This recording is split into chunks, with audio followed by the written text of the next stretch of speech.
Next item అండి, full demand గా నచ్చిన ఐటమ్ అనమాట. మళ్ళీ ఒక్కసారి రీస్టాక్ అయితే అయిపోయింది. హ్యాండ్స్ వచ్చేసి మనకి ఈ విధంగా పఫ్ హ్యాండ్స్. ఇందులో 2 కలర్స్ మాత్రమే డిమాండెడ్. సో ఆ 2 కలర్స్ మనకు వచ్చేసాయి అనమాట.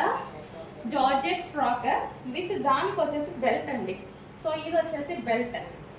సో ఇది వచ్చేసి బెల్ట్ అనమాట. ఫ్రంట్ యోక్ పార్ట్ మొత్తం వచ్చేసి మనకి మగ్గం వర్క్. సో మగ్గం వర్క్ స్టైల్లో మొత్తం స్టిచ్ చేసి ఉంటుంది చూడండి. సో వైన్ కలర్ మనకి ఇది వచ్చేసి wine colour frock with belt. So ఈ బెల్ట్ తో పేరప్ చేసేసుకుంటే నెక్స్ట్ కలర్ అండి, వైలెట్ షేడ్ వైన్ అనమాట. ఇది మనకి వైలెట్ షేడ్ వైన్ వస్తుంది. సో ఈ విధంగా violet shade wine. So frock అనేది మనకి ఈ విధంగా వస్తుంది. సో చాలా సూపర్గా ఉంది చూడండి. దీనికి వచ్చేసి మగ్గం వర్క్ స్టైల్లో ఉన్నటువంటి బెల్ట్ అనమాట. సో ఇది వేరే వాటి మీద కూడా యూజ్ చేసుకోవచ్చు. ఫ్రంట్ కూడా యోక్ పార్ట్ అండ్ హ్యాండ్స్ కూడా మనకి ఈ విధంగా వచ్చాయి చూడండి. చాలా సూపర్గా ఉన్నాయి.